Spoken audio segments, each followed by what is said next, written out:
and request the first group of students, that is from All India Institute, to start presenting the case.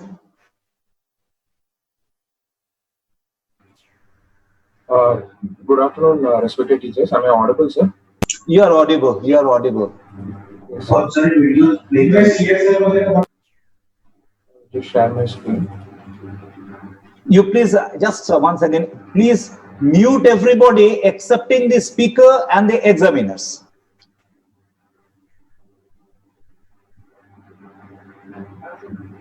Is my slide visible, sir?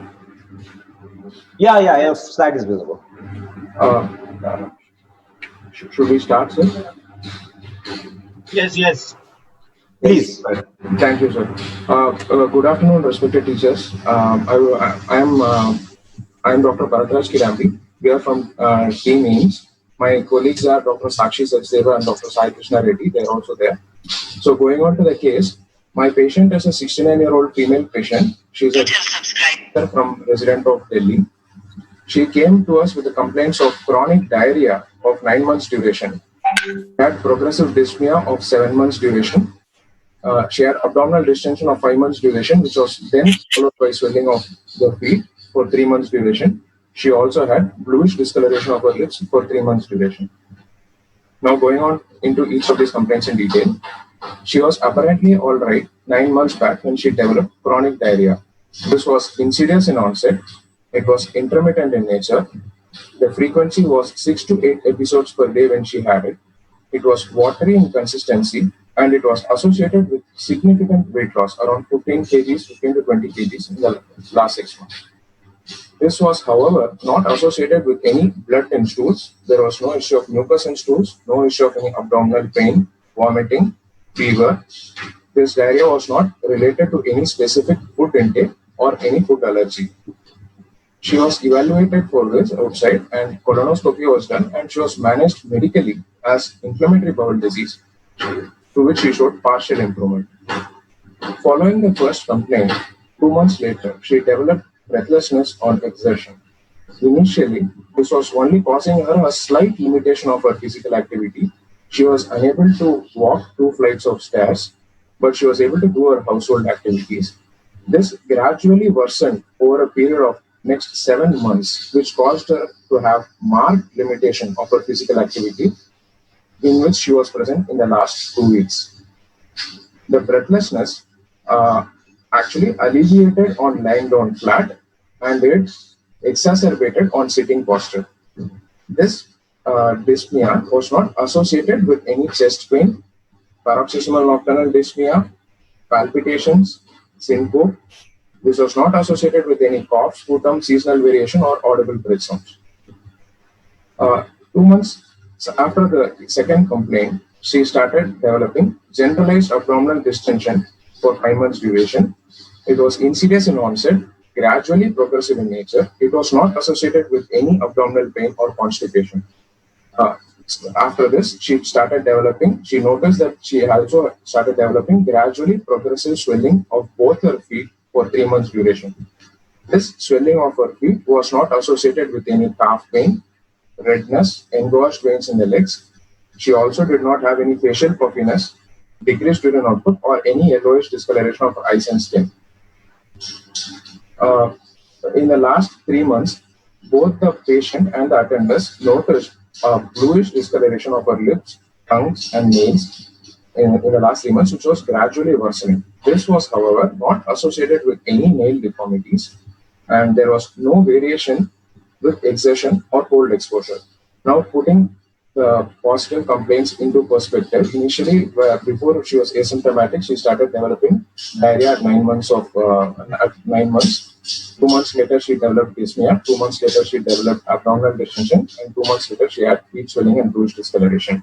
Now, with these complaints, she had been evaluated in a private hospital. She underwent a diagnostic procedure through her right groin, and she was told to have a heart disease, and she was then subsequently referred to us for a surgery, possible surgery. Yes, sir? Negative history, okay. Yes, sir. Well, we would like you to summarize your, the history and then tell us what you think. Yes, sir. That's the usual thing that is asked. Yes, so sir. before you go to the examination, do tell us about what Yes, you sir. think from the present history. Yes, sir. Yes, sir. The relevant negative history. She did not have any chronic cough or any tuberculosis contact, no history of any ATT intake in the past or any radiation exposure. There was no history of any prolonged fever or joint pain or back pain, no hemoptysis, chest pain or syndrome. She did not have any chest trauma either recently or in the remote past. She did not have any skin tightness or skin lesions, dysphagia or Raynaud's phenomenon. She did not have any history of any blood transfusions or high-risk sexual behavior in the past. There was no issue of any recurrent LRTA, cyanosis, or cyanotic spell during her childhood. The remaining part of the history, was only significant for cholecystectomy at the age of 55 years. She is not a known diabetic or hypertensive. She does not consume alcohol or smoke. She attained her menopause at 52. There was no significant menopausal symptoms. She belonged to upper socioeconomic strata and modified Kutusami scale, and there was no similar complaints in her family. So now I will summarize my history. She is a 69-year-old female. She is presenting with 9 months history of chronic diarrhea with significant weight loss, with 7 months history of progressive dyspnea, which worsened to New York Heart Association class 3 in the last 2 weeks, along with history suggestive of platypnea. She also has history suggestive of ascites precox for the last 5 months and a gradually worsening central cyanosis for the last 3 months. So I would like to Dr. Kidambi. Yes, sir. When you took the negative history of trauma to the chest, yes, sir, and skin lesions, what was the diagnosis in her mind? What were you thinking in the background of the history? Yes, sir. So this patient was actually an elderly patient without any previous history of any previous heart disease. So I was thinking that any elderly patient who could have had some chest trauma could be having a traumatic valve TR type of a lesion, which could be causing either recently or in the remote past. It can happen even in the remote past, which goes unnoticed, and subsequently they present with right heart failure symptoms. So what are the lesions that occur when you have chest trauma, blunt chest trauma? Sir, one of the lesions I mentioned is valvular tricuspid regurgitation, you said. Yes, sir. What part of the cardiac cycle would you have chest trauma to get TR? Sir, I would. Sir, okay. It is in end diastole. When you have a trauma to the chest in the end diastole, you get tricuspid regurgitation. The other is? The other I would think is RV contusion. And other lesions? Pulmonary valve can get affected. What about aortic? Yes, sir. In chest trauma, aortic, especially at the isthmus region, can get a tear, sir, because it is one of the fixed portions. And regarding the skin lesions, skin tightness, yes, sir. dysphagia, Raynaud's, what were you thinking of? I was thinking of a possible connective tissue disease because she was having symptoms, some symptoms suggestive of bowel, and she was having such as sir, such as scleroderma, sir. Scleroderma can cause PAH, and right heart failure features can be a possibility because it can also be associated with some cyanotic type lesions in Raynaud's phenomenon. I mean, they can mistake it for it. So, once again, interruption. Answers can be given by the other two candidates from the same center. It need not necessarily the presenter is answering, the others can also answer. Okay. So by ruling out hemoptysis, what have you ruled out?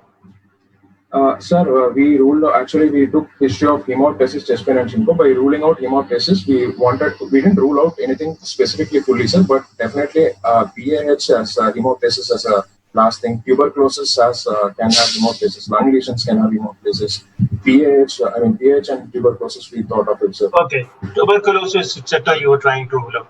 Yes, so what is your diagnosis from the history?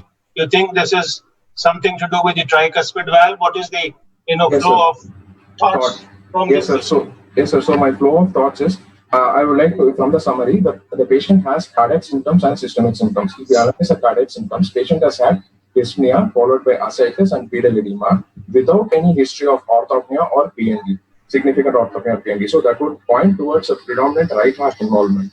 And the second symptom that she's having, platypnea and central cyanosis, would likely indicate that the patient is either having a PFO through which there is right to left shunting because of elevated right heart pressures.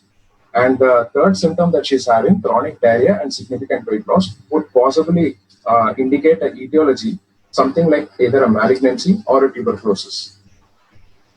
Can it be anything else? Suppose you remove the history of platysmia.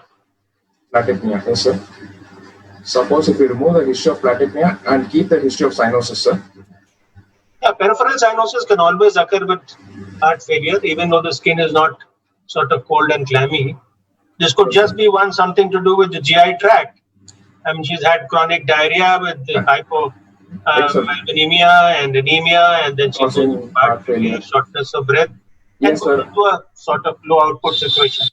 Yes, sir. But the striking thing in this patient was actually that she did not have any orthopnea or PND. Even in cases where we have malnutrition-related heart failure, any left heart symptoms would have been very visible and characteristically. In fact, she actually. So the absence of dyspnea, but the dyspnea is there. You said you progressive dyspnea 7. I meant orthopnea and PND, sir, not dyspnea per se. So you said she's not able to walk now, and she has marked limitation of activity. It's not dyspnea.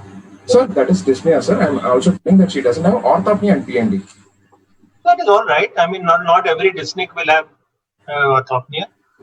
So not everybody will have orthopnea. Yeah, let me butt in here. Yeah, please. In a differential diagnosis, now can these two be unconnected things, the bowel symptoms, and that could this patient be a cyanotic heart disease as such? And it wasn't till it was pointed out, right? And cyanotic heart disease with, you're obviously talking about a congested state also. Yes, sir. So can this be that? Yes, sir. So actually, because pure right heart disease is one thing you said. So in a differential diagnosis, can this be a cyanotic heart disease? Oh yeah, sir, you got a differential diagnosis. Yes, sir. Sir, I'll tell sir. So actually, no? Yes, sir. Sorry. So actually, we did think about cyanotic congenital heart disease, but number one is her age is 69. The most common unrepaired cyanotic congenital heart disease to live that long should be tetralogy of Fallot. And even in tetralogy of Fallot, natural history, unrepaired TOF, usually at age 40, only 3% are roughly alive. So there are some exceptional case reports of TOF being alive otherwise. And then if it could not explain TOF per se, could not, unless we keep it as two different DDs. The chronic diarrhea is different and TOF is different, and she has right heart failure because of. Exactly. Have you ever seen a TOF at the age of 70 years presented like this? No, sir, I have not seen. That is why I. So what's your bet on? If you have to just go on congenital heart disease as such, what will you think about? You have listed out here. Got it down at number 5. Yes, sir. Got it down at number 5 there, right? Yes, sir. And so actually, can this be ASD? Sir, ASD. Can this be ASD? Yeah. So platypnea, can it be a symptom of ASD? And if so, what is the reason for it?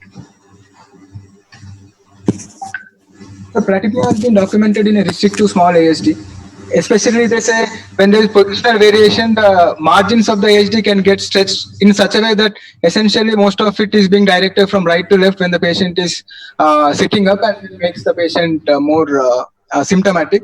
And the directed flow will be lesser when the patient is lying flat. So that was one explanation. Yeah. So what about the IVC blood, desaturated blood getting onto the other side? That is one of the reasons that you talk about. No, IVC being directed to LA. Into the persistent eustachian valve. Yes, that is one thing. What other reasons can you get platypnea? So the causes of platypnea can be cardiac, can be respiratory, can be GIT. Cardiac causes are number one is PFO, number 2 is left atrial myxoma. Respiratory causes are ILD, typically involving the bilateral apical lobes, and GIT causes can be portopulmonary hypertension, which essentially works in way of pulmonary AVM. Okay, so is somebody timing us or what? Where do we come to know about the timer? Because 10 minutes gone. Should ideally be able to get into. Yeah. So that 43 minutes is showing on my screen out here. What does that mean? The inauguration time plus this, or can we set some timers out? Shantanu, we can't hear you. You're muted. You're muted. Hello, Dr. Kirkar. Yeah. Actually, you have finished off your time for the interrogating on the history. Now, proceed. Yeah, so go on to the examination. Yeah. Okay, go ahead. 15 minutes of this case is over. Yes, sir. So my top 3 differential diagnoses I have noted down here are RCMP with PFO, CCP with PFO, and organic tricuspid with PFO. Now going on to the examination, a patient was conscious, cooperative, well-oriented to time, place, and person. coming to vitals, she showed a pulse rate of 120 per minute, which is tachycardia. However, it was regular in rhythm, normal volume. She showed no special character, and it was equally felt in all peripheral locations. There was no radial or radiofemoral delay, and vessel was normally done, not alcohol. Then respiratory rate was 32 per minute. It was tachypnea. However, it was regular and thoraco-abdominal in nature. And temperature was 98 degrees Fahrenheit. And blood pressure measured in her right upper limb was 110 by 64, and right lower limb was 118 by 70. We checked for any pulsus paradoxus, which was not there. And her weight at present, when she came to us, was 49. However, she said she was 63 before 3 to 4 months before, which clearly shows that she has significant weight loss. Her height was 159, her BMI measured was 19.3, which is in the borderline malnourishment range. Coming on to the examination, she did not have any pallor or icterus. However, central cyanosis was present, and we checked in all limbs. Her saturation measured in sitting posture was 81, which improved to 87 in supine posture. She had bilateral pedal edema present at the knee. There was no lymphadenopathy. Her JVP showed it was elevated, number one. It was 9 centimeters above the sternal angle, measured at 45-degree reclining position. The waveform showed prominent V wave with rapid Y descent and had a preserved respiratory variation. The rest of the head to toe examination, it was unremarkable. Skin was normal, joints were normal, and no external markers of IE were seen. Coming to cardiovascular examination proper, in inspection, her chest was bilaterally symmetrical, trachea was central in position, and there was no visible pulsations over the precordium or epigastric region. There were no scars or dilated. Coming to palpation, apex was localized to the left hook intercostal space medial to the midclavicular line, half an inch medial to midclavicular line, which is normal in location, and she had an LV type of apex. Importantly, she did not have any parasternal LV. She did not have any palpable second heart sound. There was no epigastric impulse. Coming to position, right heart border corresponded to right sternal border, left heart border corresponds to the apex. The second space was resonant. The liver dullness was seen in the sixth intercostal space in midclavicular line, and stomach tympani was seen on the left side. In auscultation, the first heart sound was soft. The second heart sound was normally split, normal respiratory variation, and P2 was not loud. Third heart sound was heard in the left lower sternal border, which is a low-pitched sound, and it increased with inspiration and leg raising. In auscultation, we were able to hear two murmurs. The first murmur was located in the left lower sternal region. It was a gate 3/6 murmur. It was low-pitched, short, systolic decrescendo murmur, which increased with inspiration and leg raising. It was best heard with the bell of the stethoscope. The second murmur was heard in the same location, left lower parasternal region. It was a low-pitched mid-diastolic murmur, which also increased with inspiration, and there was no associated film. It was also best heard with the bell of the stethoscope. There were no additional sounds heard. Other systems examination, importantly the abdomen, showed a generalized distension. It was soft. Umbilicus was flush to the skin. There were no engorged veins. The liver dullness showed that there was an enlarged liver span around 14 centimeters. It was, however, non-pulsatile and non-tender. Shifting dullness was present, but no fluid thrill was present, and no splenomegaly was present. In the hypogastric region, we were able to palpate a 10x10 smooth, non-tender, non-pulsatile, palatable mass in the hypogastrium, and no bruit was heard over the mass. The respiratory and CNS systems were normal, within normal limits. So I would like to keep a clinical diagnosis of organic tricuspid valve disease with severe tricuspid regurgitation, a patent foramen ovale, which is shunting right to left. Patient has platypnea orthodeoxia. Right heart failure is present. Patient is in New York Heart Association Class 3. Normal sinus rhythm. No PAH, no PVH, no infective endocarditis, no anemia. She has chronic diarrhea, malnutrition, and a pelvic mass, which is malignancy, and it is probably carcinoma. So why is this tricuspid regurgitation not because of pulmonary arterial hypertension? Sir, there is clear-cut evidence of absence of the response. Because you specifically mentioned P2 is not loud. Generally, you don't say that. Just say that P2 is normal. by Yes. saying that you specifically tried to say that this is a low pressure tricuspid regurgitation. Yes, sir. Yes, sir. So the absence of loud P2, absence of parasternal heave, and I would like to. Of the murmur. Yes, sir. And the murmur, that you rightly said, Yes, sir. Short Murmur is- percent of systolic murmur. It is not a pansystolic murmur. So we would like to. any specific, that the pressure in the right ventricle beyond which you think there should be high pressure and below which you think it should be low pressure? TR? More than 35 RV systolic pressure, sir. 30 to 35. 35. I would say it is 50. What do you say, Dr. Kirtan? Is it 35? Normal tensive.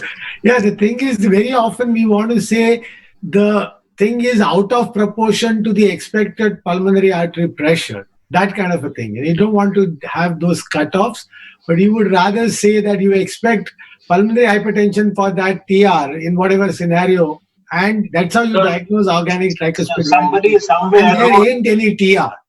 That's how you do it. Now you said LV apex, left ventricular apex, and cyanosis. What else? Just I were to look at these two things. Yes. Yeah.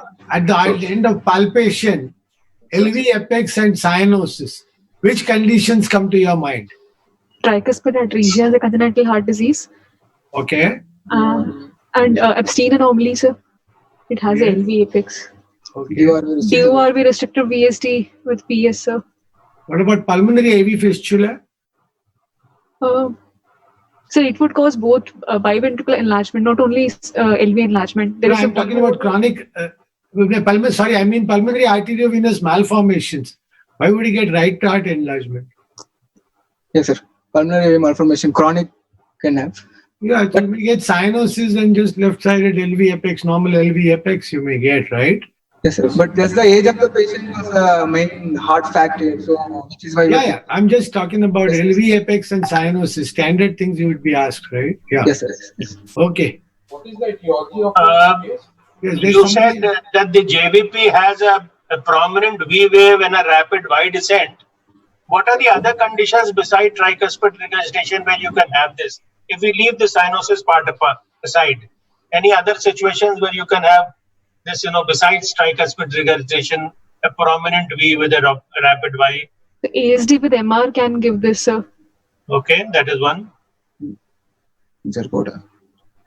Yeah, you're coming out with something. You said something. Zerboda. Yeah, that's right. And Sir, if you have RSOV to RA can have. Yeah. that is because of tricuspid. Even in constructive pericarditis, it's mentioned that even plus CP you can get a Rapid prominent Y descent. V. So why did you talk about rapidity of Y descent? What condition would you get in a JVP with a slow Y descent? Sir, I had specifically said that because we wanted to say that it was not Tricuspid stenosis. stenosis there. Yeah. So if at all you're talking about tricuspid stenosis, what other kind of some other inflow obstruction could cause it? Right atrial myxoma can cause it, sir. Yeah, that's correct. Extrinsic compression onto the RA, some mass Can also. effect. Okay. This murmur was not increasing with inspiration, was it? It was increasing. Murmur was increasing with inspiration, sir. So if in tricuspid regurgitation you do not get any increase in the murmur intensity, what do you think? RV of severe RV dysfunction, sir. One is RV dysfunction, the other Or is there is a significant shunting. and CCP, sir. no, not CCP. In atrial fibrillation, if you get atrial fibrillation in a patient for tricuspid regurgitation, you will not have an increase. And if you have a massive TR within a lot of is already full to capacity, you will not get anything further. And then you need to make the patient stand and do all these things. But if you have a massive TR, you have right ventricular failure, and even if you have an AF developing, then you might not get this increase. That rightly pointed out. And Dr. Ketan? Can this be, what is against Epstein's anomaly of the tricuspid valve over here? Or what is for Epstein's anomaly? JVP elevation such In a prominent if Epstein comes with a right heart failure, he would have both A and V wave enlarged, not only V wave. Here we are not getting A wave enlarged. And first presentation at such a 69 years of age with right heart failure is less likely. Generally, they present with palpitation arrhythmia, which is the most common presentation. Although heart failure can also be a presentation, but it is less likely. Sir, I would also think that the split was usually. Yeah, you're talking about the second heart sound out here. Multiple sounds. Multiple sounds. Multiple You have sounds. exhausted 10 minutes in the physical examination. Okay. Okay. So So we are narrowing down to what diagnosis? get back to your differential and tell us what is you narrowing it down to. Organic Tricuspid valve disease, yes, but what is it? Severe tricuspid regurgitation, sir. Yeah, but what is the cause of this TR? Normal you've ruled out. probably carcinoid. You've ruled out. If you put all the symptoms together, most likely it is fitting into carcinoid. Like we have chronic diarrhea and we have organic tricuspid valve disease. And then we also have deoxia, so for which we brought in PFO, sir, probable PFO. And we have a mass also pelvic, so probably the foci is in the abdomen, the carcinoid. Okay, move ahead. Yeah, I think you move on. So now coming on to the investigation. So this is a 4-channel 12-lead ECG showing normal standardization and normal speed. It shows normal sinus rhythm and the generalized low voltage complex is very. Actually, you should not be saying normal because in normal you have to have a normal PR also.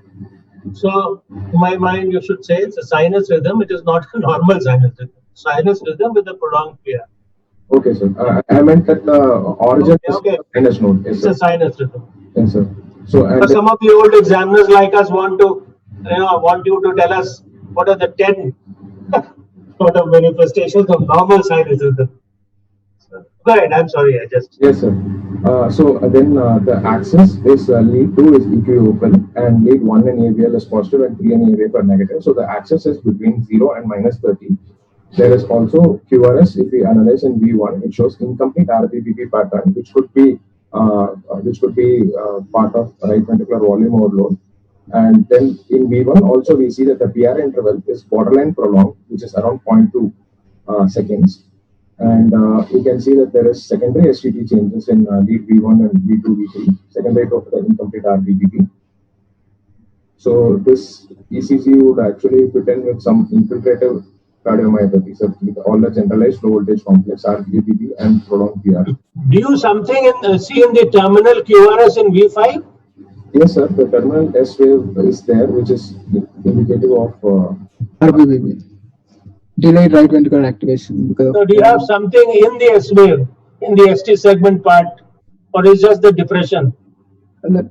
This is in which lead, sir? Suppose it was Dr. Kerka's diagnosis. Would this ECG have fit in? For Epstein's anomaly, what is in and what is out? So for Epstein's anomaly, there should be a triad of RBBP, prolonged PR, and Himalayan P wave. But here the P wave is quite small. So the atrialized portion of the RB, if it is fit to be in Epstein's, it has to be Himalayan P wave. That is out for Epstein's. Only the fact that it has RBBP is there. There is no other feature supporting Epstein's here. Yes, but V5 looks like some fractionation of QRS, but not like typical 2 consecutive reads are not. But showing. you are not considering that diagnosis, are you? Hello? 8 minutes. Okay. It is not. 8 minutes. Unlikely, sir. You're not considering an arrhythmogenic right ventricle here or something like that. You're not considering an epsilon here. So I agree that you don't have that type of P wave which you were expecting with an Epstein's, but the other two things are there. And you don't have a very fractionated type of the RBB pattern which also goes in favor of Epstein. So doesn't really fit in with Epstein's theory. Dr. Tiwari, you want to ask anything? Dr. Tiwari is also there? Yeah. Good morning, sir. Hello.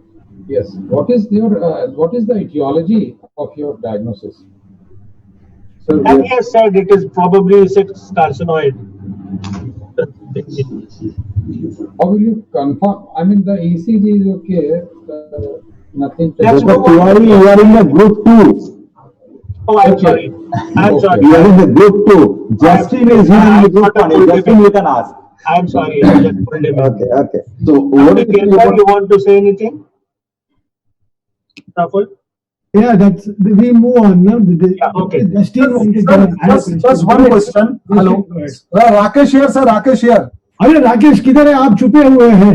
नहीं, मैं तो यहीं बहुत देर से सुना। मेरी आप बोल नहीं सकते, आपका कैंडिडेट है, आप बात नहीं कर सकते। You should not ask Rakesh. इसलिए तो हम चुप हैं।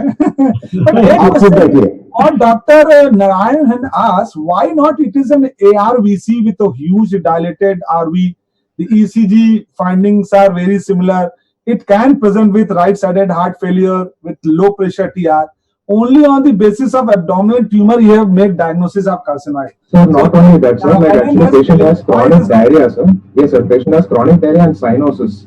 And if you have to include, then we have to say ARVC with right heart failure with PO, sir. But never any arrhythmia, sir. Like no palpitations, no sudden cardiac death in family. not a typical presentation for ARBDC. The age is also not typical, sir. Like without any preceding symptoms. It is atypical, but your all clinical finding, your ECG finding does not fit in. Forget about the brief history of diarrhea. In India, there may be so much causes of diarrhea. So if I say that forget the history of diarrhea, cyanosis, will you get an cyanosis in ARVC? Yes, sir. Yes, sir. If you have a PFO there, RVD is elevated, you can get. Still, you can get cyanosis. Yes, sir. So how will you differentiate? What is you have not kept a diagnosis of ARVC at all in differential diagnosis? Yes, sir. We took the constellation of symptoms, sir, which is why we didn't keep it. But diarrhea may be ulcerative colitis. How you can say diarrhea? Because to be very focused, many times what's happened that ARVC is often missed. Yes, and that typical V1 where you have wider QRS than V6 is also not. Yes, sir. It could be possible, sir. But Yes, sir. So if you all the symptoms and The message is that whenever the examiner comes out with some diagnosis, don't be too adamant and say, no, this cannot be, this cannot be. Always try to sort of concede, yes, sir, it could have been, I considered, but I'll put it lower down in the list. Yes. Is it possible a pure liver disease can present like this? Okay. Sir, it is very possible that a liver disease can give give rise to all of these symptoms, sir. But the patient did not have any jaundice or any symptoms suggestive. Portal hypertension was not there, no hematemesis, and so we were considering it very lower in our diagnosis. Let's move on because we have time, which is Yeah, another 12 minutes. Yes, sir. So coming on to the chest X-ray, this is chest X-ray PA view. Showing adequate penetration and adequate centering, and there is it shows the normal cardiac sleep out. Any abnormality here or just normal? Sir, it appears to be completely normal. So there was no calcium. So let's move on. Yes, sir. So this is. You were expecting a right atrial enlargement, weren't you? Yeah, Yes, sir. so Yes, sir. I was expecting, sir. Enlargement or anything of that kind, nothing of that kind, right? Yes, sir. So For that severity of TR, are you sure it's his X-ray? yes, sir. We also checked. No, because it might be from your annals, you must have picked up one case, and this X-ray, I would not agree, belongs to the same patient, right? yes, sir. We specifically cross-checked and we went to the practice check, sir. May I This is a real patient, sir. X-ray? Dr. Kirkar, may I ask them a question? Yes, please go ahead, Dr. Deba. Yeah. What findings, obviously whatever you have presented so far is not keeping in with the X-ray that you have shown. Yes. So keeping your diagnosis in mind, what will be your expected findings in chest X-ray? Sir, yes, sir. So That's a good question. we were thinking that it could be possibly RCMP. So I was expecting with that amount of PR, right atrial enlargement was the first thing I was expecting. The second thing I would have expected if in my second reading was chronic constitutive recurrent. So there is no calcification present anywhere in the AV groove or in any other case. I also thought of PAH as one of my diagnoses with HIV and other possible causes which can cause diarrhea and other thing. But then here PA is also conspicuously the pulmonary artery is not enlarged. The pulmonary artery is not enlarged. There is no feature of PAH. There is no feature of PV. 1-0. Okay, how do you know that the pulmonary artery is not enlarged? What is that criteria? Sir, the criteria to know, there can be central criteria and peripheral criteria, sir. So the central criteria is main pulmonary artery will be conspicuously, if my mouse is visible, just below the aorta, in the main pulmonary artery bay will be actually convex and it won't be concave. The second thing is this RDBA, if the right lower descending pulmonary artery is more than 16 mm in males and more than 15 mm in females, it we can consider to be a sign of PAH, along with other features of RA enlargement, peripheral pruning of the vessels. Or more than the corresponding tracheal size in children, especially. RDPA. Okay, so can we go ahead with the further investigation? So the baseline investigations revealed tell you much. Hemoglobin is pretty high. 18.5 and ESR was high, sir. Test was normal. Goes with your central cyanosis. Where is your echocardiogram, man? It's coming, sir. Next is echo, sir. Okay. CAT data पहले क्यों बता रहे हो? Echo बताइए पहले. Yes, sir. सीधे CAT करके बाद में echo करते हैं. नहीं, हाँ तो echo बताइए ना. Echo, I mean, CAT was done 3 months prior in our outside hospital, so we just put it in timeline, but we'll go to echo, sir. So echocardiography, this is subcostal 4-chamber view, which shows with prominent IAS, we can see the movement is very aneurysmal. The second thing which is clearly visible is the RA is enlarged. The tricuspid valve here shows restricted motion compared to its mitral counterpart. It shows levocardia. So this is all that I have inferred from the subcostal 4-chamber view, sir. Then we took color across the same 4-chamber view. Color Doppler reveals a significant tricuspid regurgitation jet. It also shows coronal vein which is shunting from right to left. Become 4-chamber view. Don't forget to talk about a coincidental AR there, man. Yes, sir. Yes, sir. There is. You got to look at other things also. He's 70 years of age, right? Yes, sir. She has. Yeah. It was better profiled in the. Okay. No, but if you are describing that view, you should not miss that finding. Sure, okay. Sure. Yes, sir. This was apical 4-chamber view here, and we are able to see that the RA is enlarged. The tricuspid is restricted in motion. The septal leaflet appears to be tethered to the interventricular septum. The anterior leaflet is also restricted movement, and there is non-coarctation. The apexes of both the ventricles appear to be normal. There is no clots there. Then there is the distance between the apical tricuspid valve is also not suggestive of any Epstein's anomaly. It is definitely not more than 20 millimeters. So the tethering of the septal leaflet, isn't it a former frustrae of Epstein's? Why do you get tethering of the septal leaflet? So there is tethering, but there is no displacement here. The annulus is not shifted down, sir. Displacement has to be there for okay. Epstein. So where? What is the importance of that of this tethering?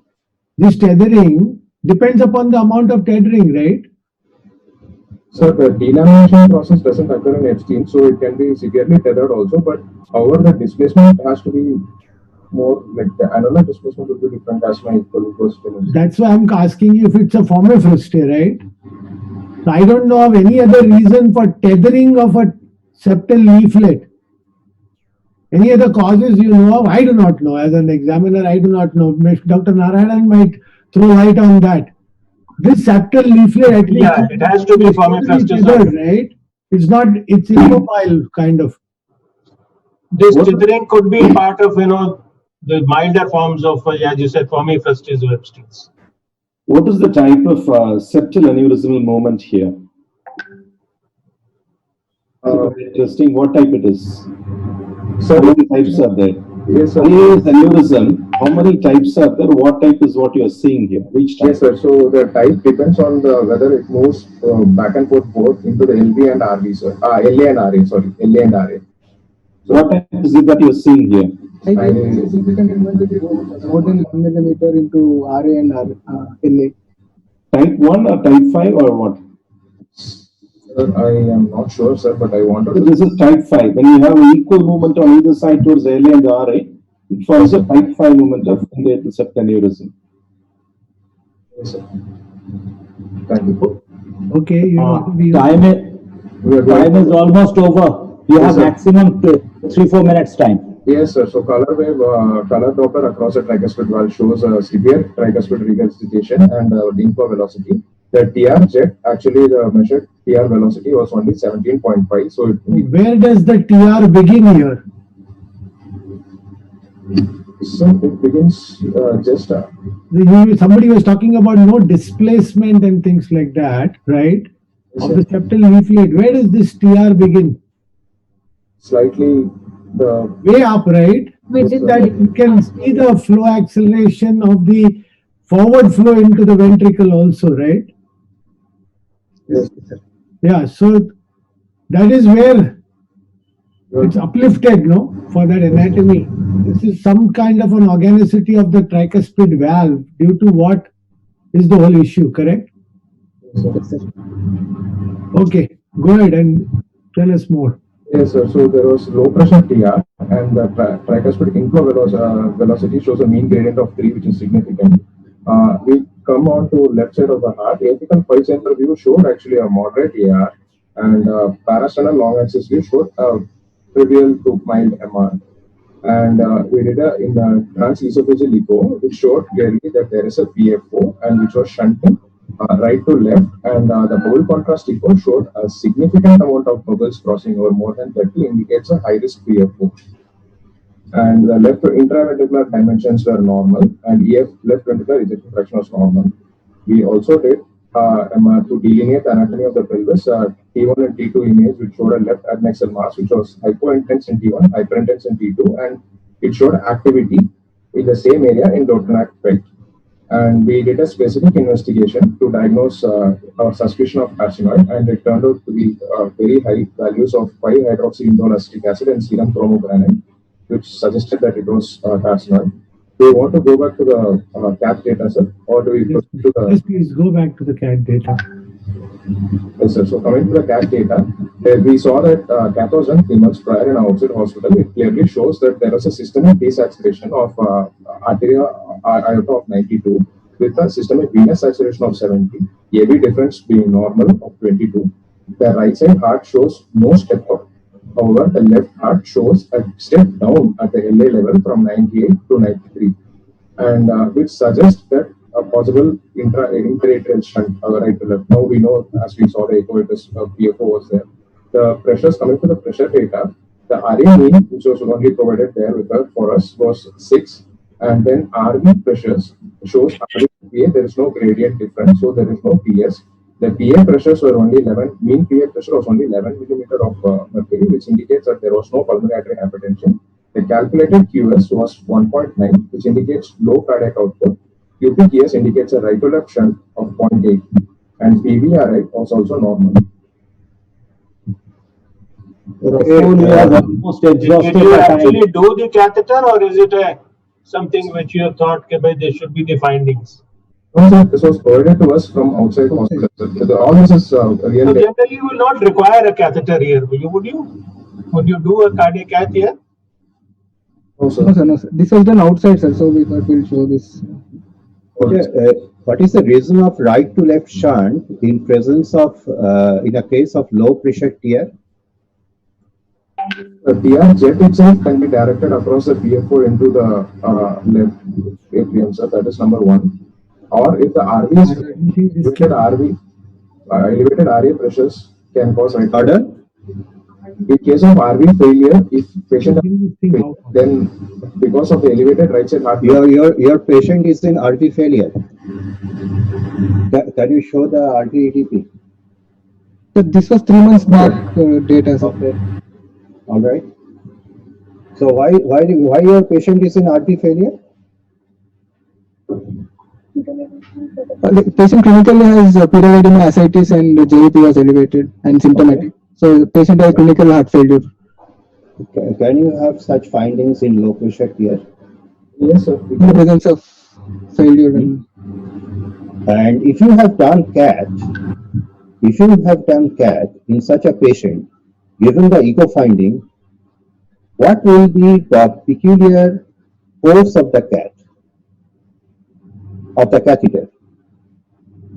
You are taking the catheter via inferior vena cava. Time is over. Yes, sir. Yeah. From IVC, Can we have a look at the treatment part?